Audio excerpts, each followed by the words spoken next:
Hello, வணக்கம். வணக்கம் sir. வணக்கம் சார். எங்கேருந்து பேசுகிறீங்க? யாருக்கு பார்க்கணும் சார்?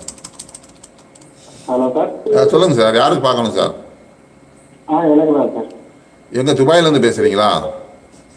ஆமாம் சார். பேர் சொல்லுங்கள் சார், உங்கள் பேர் சொல்லுங்கள். ஓ, கிருஷ்ணா.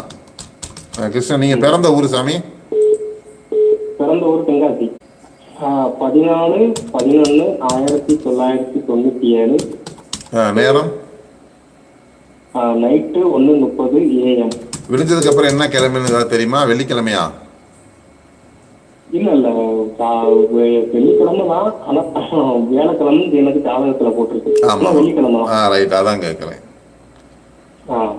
வியாழக்கிழமை. சொல்லுங்க சொல்லுங்க, என்ன கேள்விங்க உங்களுக்கு? இது வந்து வேலையில எதுவும் இம்ப்ரூவ்மெண்ட் கிடைக்குமா? ரொம்ப நாளா லேபரா தான் இருந்துட்டு இருக்கேன் சாமி. உங்க ஜாதகத்தை பொறுத்த அளவுக்கு சனி பகவான் வந்து வக்ரம் ஆயிட்டாரு, புரியுதா?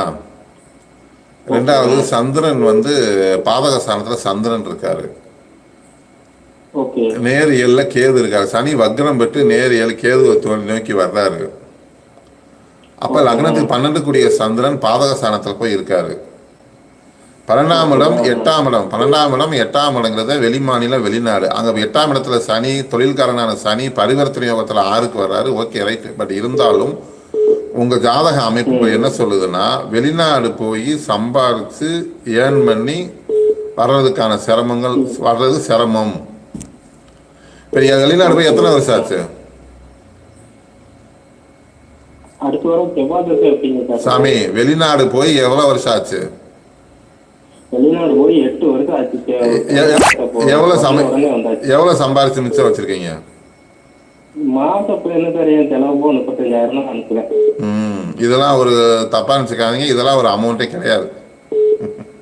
அதான் சொல்றேன், 8 வருஷம் அவ்வளவுதான் நான் அனுப்புறேன். வெளிநாட்டுக்கு போய் சம்பாரிச்சு வரக்கூடிய யோக அமைப்பு உங்களுக்கு இல்லை. ஏன்னா லக்னாதிபதி நீசம். வீடு கொடுத்த சுக்கிரன் வந்து 5ல இருக்காருங்க.